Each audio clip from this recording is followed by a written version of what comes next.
Okay, welcome to this week's lesson. We're going to go over chapters 10, 11, and 12.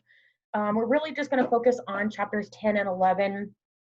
12, I only briefly go over because I really don't deal a lot with cancer medications, so I just kind of go over it. You may have a couple questions on your test, but not too many on it. So it's really just chapter 10 and 11. We will also go over the homework assignment for this week. That way everybody kind of understands and knows what to do for it. So chapter 10 is going more into those anti-infective drugs, the anti-tuberculosis or tubercular and antifungal drugs.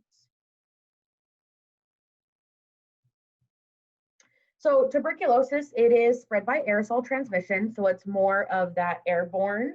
Tuberculosis is also one that we need to wear the N95 mask. I know we've been talking a lot about those with coronavirus, but they really are for those airborne precautions, and more for tuberculosis, chickenpox, and there's a few other ones. When inhaled, the bacteria multiply freely in lungs and form that primary lesion. Sometimes lesions do resolve, but a lot of times they then come out as that infection. Immune response normally develops between that 2 to 10 weeks after first infection. Usually that's where you can take that TB skin test and you will be able to see that you have been infected with TB.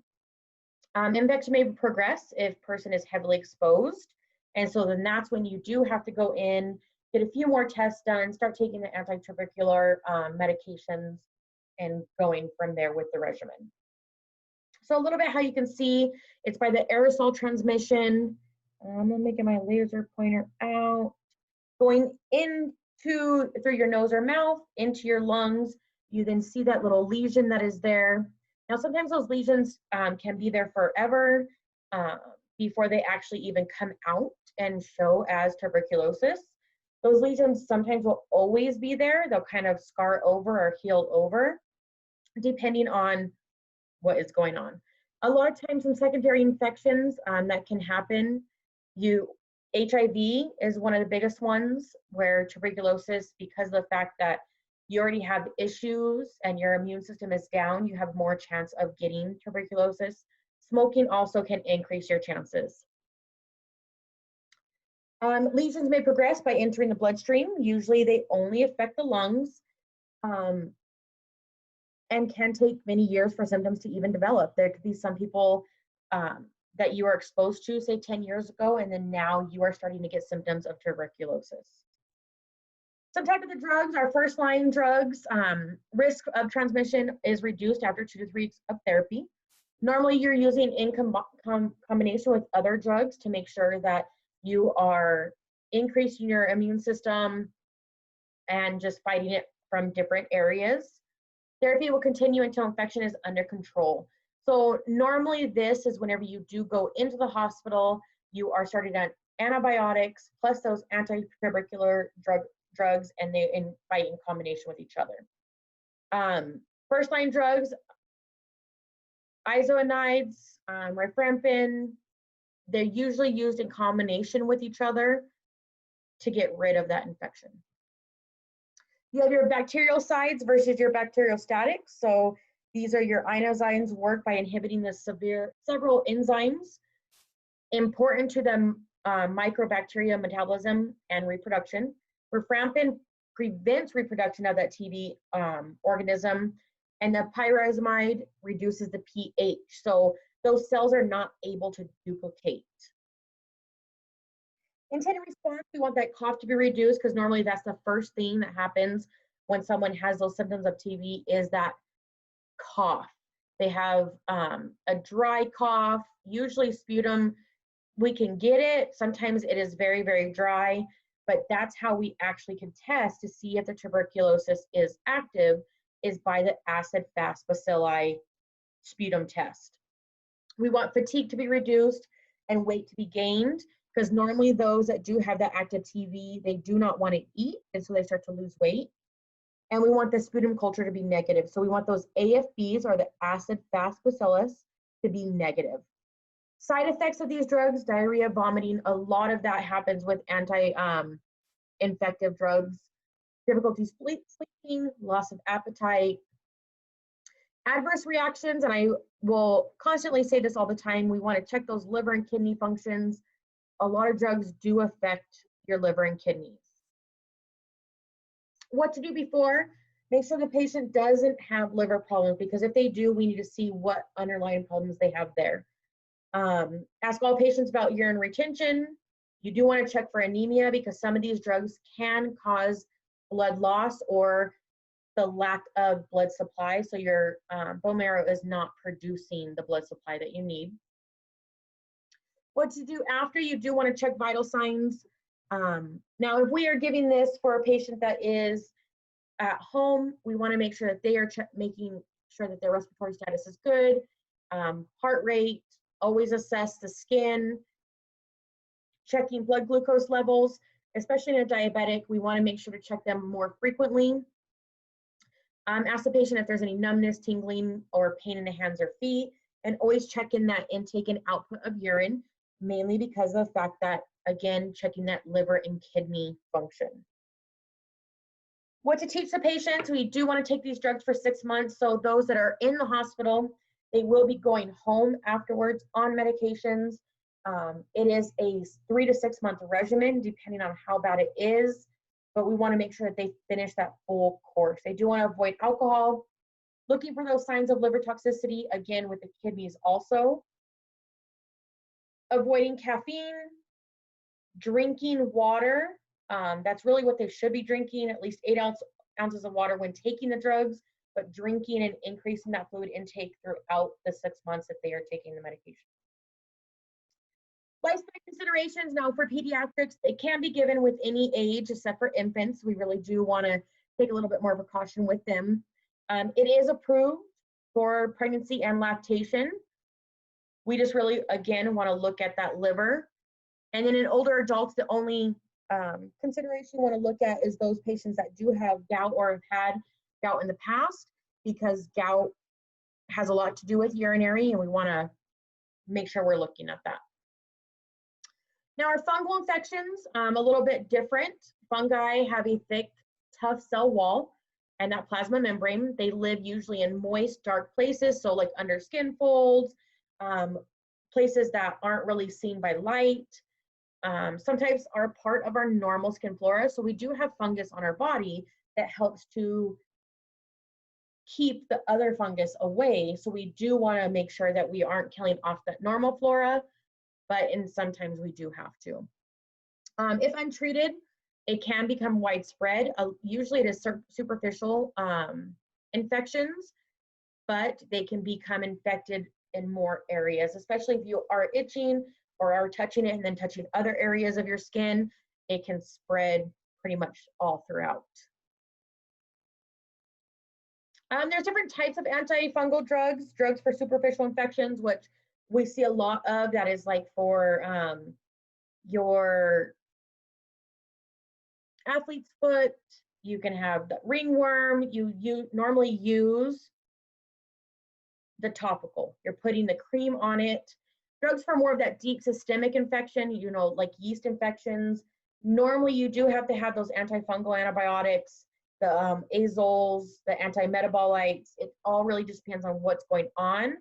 But normally, if it is a widespread infection, we probably want to go past those superficial or the topical applications and go more to that systemic drugs for those.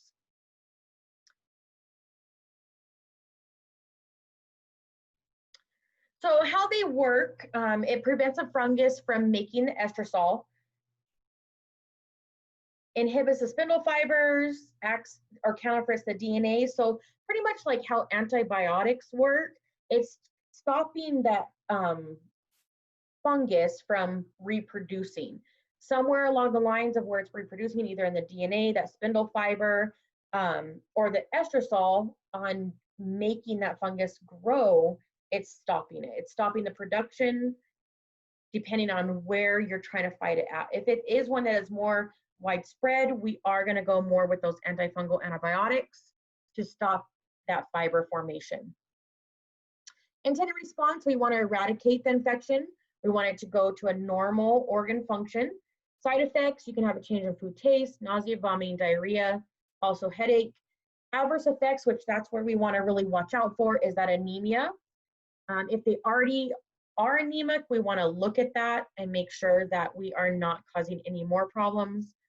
Liver toxicity, looking at their potassium levels, and a lot of those anti-fungal antibiotics can cause heart arrhythmia. So we really want to watch out for that. Teaching the patient how to check their pulse, what side effects to look out for, and what to report to their physician.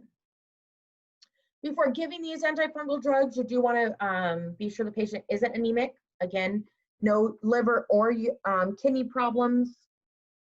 Check the patient's current lab work. Again, we're looking for that H&H to see if they are anemic. We're looking at the LFTs, which are the liver function, and we're looking at the BUN and creatinine for the kidneys. After giving them, you do want to check the patient every 15 minutes. These are more for those IV ones. Even the oral ones, orals usually do take about 30 to 40 minutes to work, but we want to make sure to explain those side effects to the patient, educate them on them, and what to report.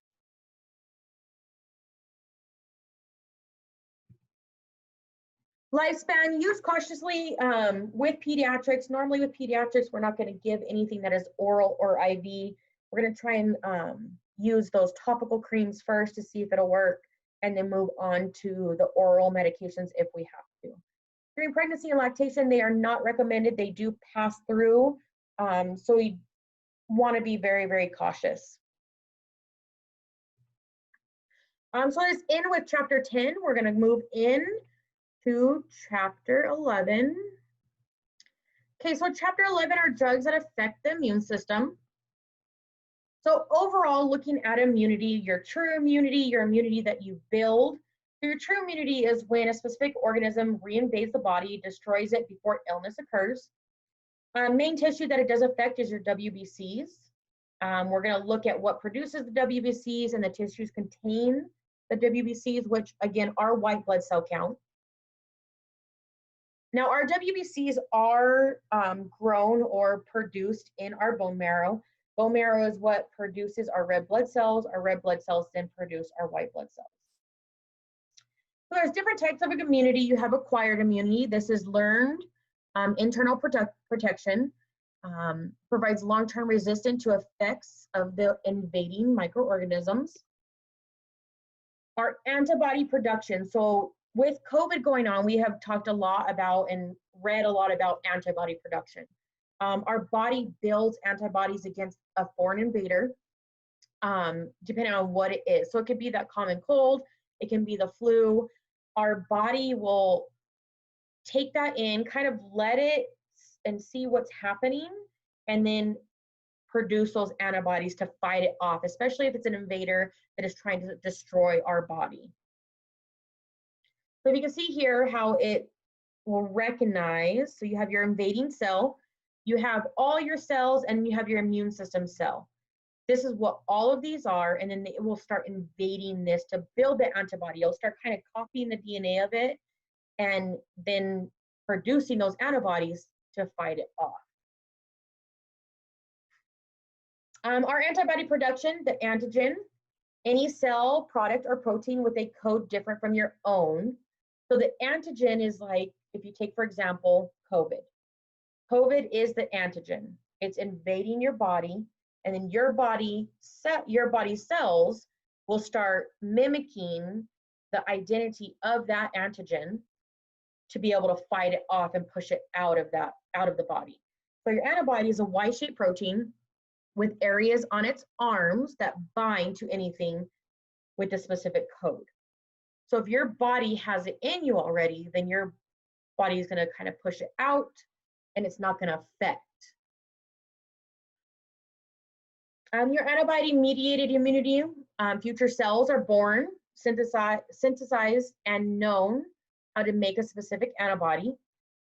You'll grow more and more immune to a virus over time. So it's like that flu, it's like that common cold, that even if that antigen is changing, our body still has some type of antibody to a specific code. So if we had the flu last year. The flu does change because it's a virus. Our body has already built the antibodies to fight that flu from last year. Now we get the flu from this year.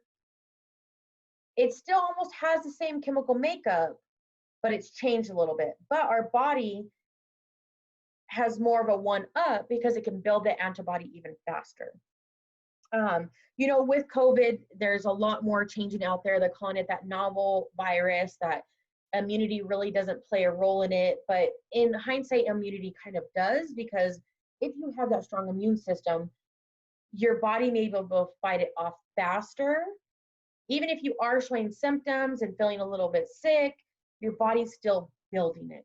It just takes time for it. It's like when H1N1 came out, it was a whole different strain that wasn't even mimicked by the previous year's strain. So our body had to build up to it. Your natural acquired immunity, this is body invaded by foreign organisms without help. Body has an opportunity to build immunity against organisms. Usually it's active, your body develops these antibodies. There's two different ways. There is naturally acquired active immunity. This is where your B cells learn to make antibodies against the invaders. Then you have your natural acquired passive immunity. This is where it's passed on from like mother to child. It's actually being passed, and that baby is now being able to build those antibodies against whatever virus is out there or bacteria or whatnot. You have your artificial acquired active immunity. This is your vaccinations. You know, we do a lot of vaccinations. We have our TB, or not our TB, but our chickenpox, our varicella. We have our MMRs, our rubella, measles. You have your Hep B. We have our flu. They're in the making of COVID. It really all just depends on where we're going with it and what you're trying to fight off. So here are kind of the different types. So you have your natural active. This is where you get the, I guess, virus, and your body starts building those antibodies. So this one here is kind of showing the chicken pox on the little baby. You have the natural passive. This is where it's going through that placenta or the breast milk. You have your artificial active. That is your antigens that they're actually giving you the vaccine. Some of the vaccines are live, some are recumbent, some are inactivated. And then you have your artificial passive, where they actually give you the antibodies. This a lot of times has to do with people that lose their immune system, so we are now going to give them the antibodies. So vaccinations and immunity, most vaccinations are injected. We do have some nasal spray that you can have now, but most of them are given through an injection. Types of vaccines, you have your inactivated. These are organisms have been killed and prevented from causing disease. Your annotated, your modified live organisms, no longer capable of reproducing, but it still helps your body to build that antibody up. You have your toxoids and you have your biosynthetics. Toxoids contain modified toxins or part of that organism. Biosynthetics are science-made substances that are similar to parts of the virus or bacterium. So that's where kind of like our flu vaccine comes into play. And a lot of times that flu vaccine is not 100% accurate because of the fact that, you know, the flu is a virus, so you're not able to actually know that code that it's going to make for that following year. Vaccination and boosting schedule. So additional smaller doses of the antigen needed to retain protection. So that's why we start whenever the babies are really, really young. They normally get their first Hep B injection. Oh gosh, I can't remember the other injection they get as soon as they're born. And then they have a schedule that they follow all throughout their teen or childhood and teen years.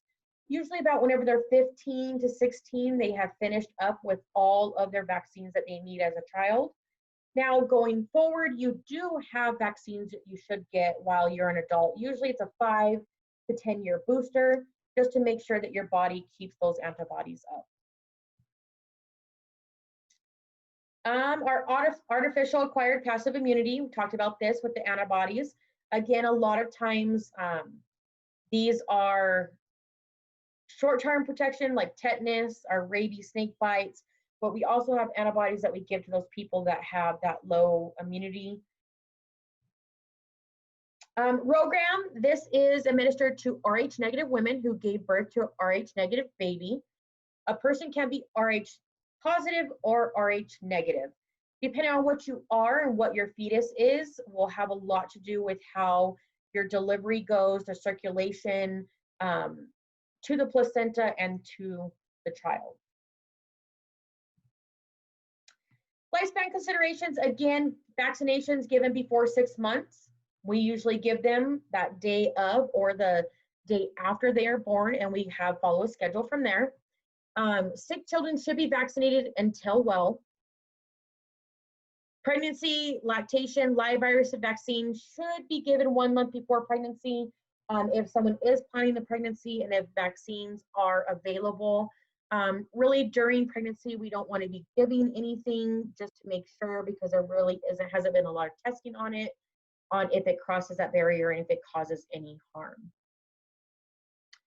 Our immunosuppressant therapy, immune system can be overactive and cause tissue damage. Immunosuppressant drugs can be used for either problem. So a lot of times these are your autoimmune diseases. These help those that cannot produce their own antibodies to produce some way to fight off infections. Transplants, never really dealt with anybody that has had a transplant before, but there is medications that they have to take in order to make sure that their body does not reject the transplant. Usually, if they do have a rejection to a transplant, it occurs within that 1 to 12 weeks after, but it can still happen up to years after that. Different types of immunosuppressant drugs, corticosteroids, which we will be discussing or we have discussed, the disease-modifying anti-rheumatic drugs, cytotoxic drugs, and we have our selective immunosuppressant target cells that cause that autoimmune disease and rejection. So we really just have to focus on what drugs are going to be utilized for that patient and which ones are going to work. How to select them, how selective immunosuppressants work, the anti-proliferated drugs, they slow the growth of the cells. Then you have many different ones depending on where you're taking them, what is being done, why you're taking them. Depending on what's going on is where it's going to stop the production of the cell from being produced. Our intended response, again, we want the immune-mediated tissue damaging action to slow or stop. We want the autoimmune disease are reduced so that manifestations of it are the signs and symptoms of it. Transplant organs continue normal function, and we prevent serious infections to those people that have immune disorders. Adverse effects, we do have risk for serious bacterial and fungal infections. A lot of times their immune system is depressed, so they do need to be on the cautious side when going out and about, when they are cleansing themselves, because a lot of times these drugs will decrease their normal flora, so we have to really be careful on their skin and where they're going about and so on. Before giving them, you do want to check other medications that they're on, because it could be serious contraindications or side effects. Check with the pharmacist. Pharmacist is your friend. Make sure to check their liver and kidney function and know any allergies that they may have, and if they do need to be pre-medicated to taking any of these medications. After giving them, you do want to check their blood count, their CBC, which you're going to check their hemoglobin, hematocrit, their white blood cells. Monitor the patient closely if they're getting infusions. Monitor those electrolytes, which is your potassium, chloride, sodium, magnesium, phosphate. What to teach the patient, really teaching them exactly how they need to take the medications, any signs and symptoms that they are developing any type of infection. It doesn't matter where the infection is, if it's getting an ear infection, if they're getting a throat infection, if they have an abscessed tooth, if they have a sore that just won't go away, they need to be telling their physician about this. Lifespan considerations, pregnancy and lactation, it is contraindicated. You know, a lot of times whenever things are happening like this, it's that you have to choose. You can choose to not take the medication and have the side effects that are going to happen, or choose to take the medication and kind of see what happens with the pregnancy. If you are not pregnant, but if you're taking contraceptives, you do want to have 2 forms of contraceptive, because it does reduce how birth control will work. And that is it for chapter 11. We'll go over chapter 12. Like I said, chapter 12 is more of the anti-cancer drugs. I really don't have a lot of experience with those, so I just kind of go over them a little bit, just so you have a little bit of a common knowledge. Okay, so chapter 12 is the anti-cancer drugs. So really just kind of knowing what kind of goes on with cancer. You know, it's the abnormal cell growth that serves no useful purpose. It usually attacks tissue. I'm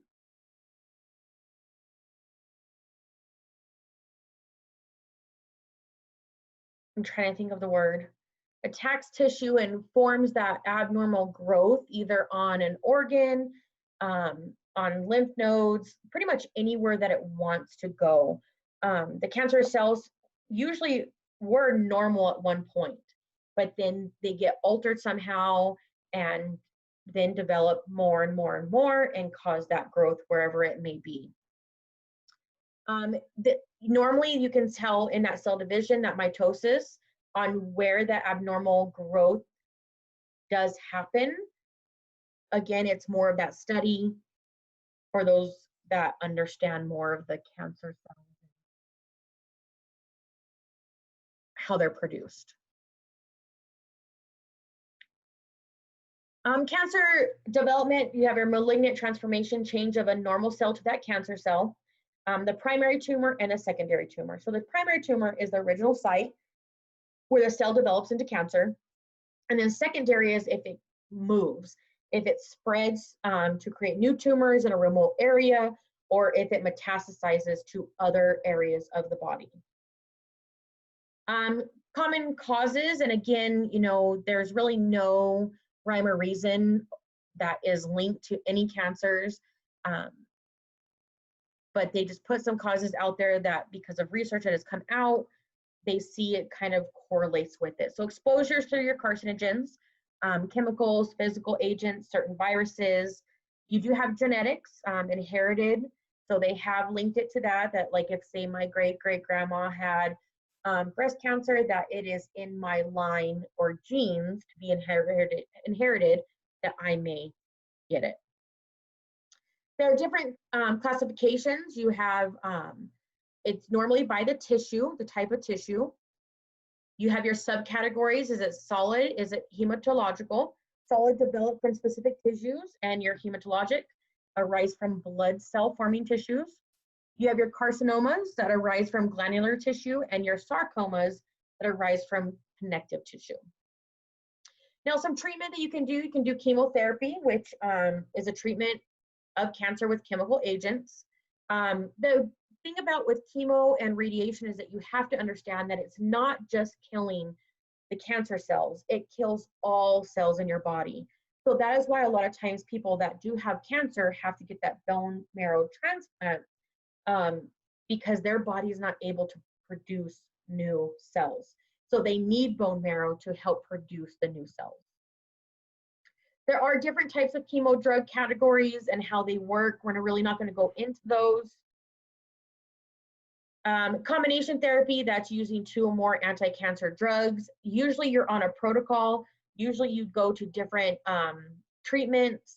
You know, they now have been able to speed them up a little bit where you're not having chemo for a long period of time. You do so many treatments in one session. You go back in, have more tests, see if it's removed, and you kind of follow this protocol or this regimen. Some treatment issues, maximum number of cancer cells killed. We really want to try and minimize the damage to normal cells, but sometimes you're killing everything off. Dose dense chemo, higher doses of chemo more often. That's what I was saying, like how they are doing more sessions at higher doses where they do not have these long treatment regimens. There are unpleasant side effects. You do have the hair loss, the loss of taste, you lose weight, you have that loss of appetite.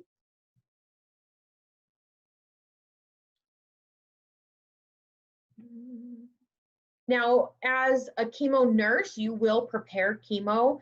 It is a very dangerous drug, and so that's why we have specific chemo nurses. They go and get chemo trained, they learn how to mix this drug, they learn safely how to mix it, where to mix it, and so on.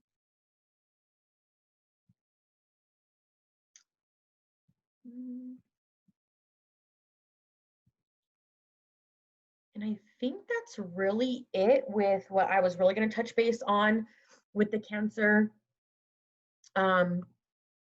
chapter. It was.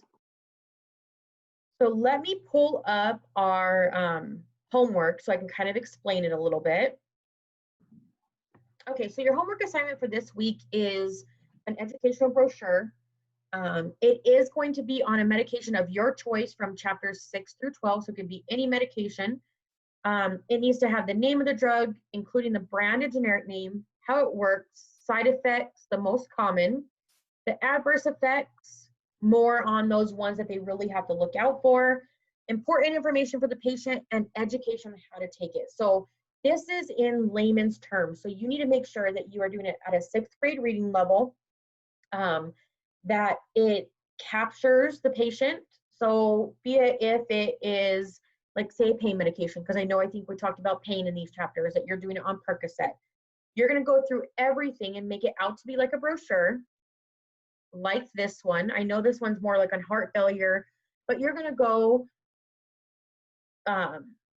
make up a title for it. Well, here's one on metoprolol. So here's like a title. You're going to put Percocet, also put that generic name.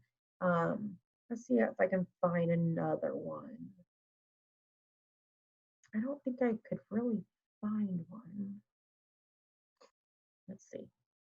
So kind of like this, like it's living with heart failure, but you're really going to go into Percocet, what the medication is, the side effects, all the education that they need, and put it in this brochure format. Microsoft Word has brochure format, so does Google Docs has brochure format. Just make sure that you turn it into me where I can see everything. A lot of times if you download it as a PDF, I will not be able to see it. This is worth 40 points. I know for my adult students, your dates are going to be a little bit different. This is for my civic students, what I was on. If you do have any questions on it, please make sure to message me. You can ask any questions on the announcements. You can also email me through Canvas. Again, if you have any questions, make sure to email me, text me. Don't call me on my desk phone because I'm hardly ever in my office and I forget to check the messages. So if you do have questions about it, please get a hold of me through Canvas or through text. That is it for our lecture tonight. So if you do have questions, you just need to ask.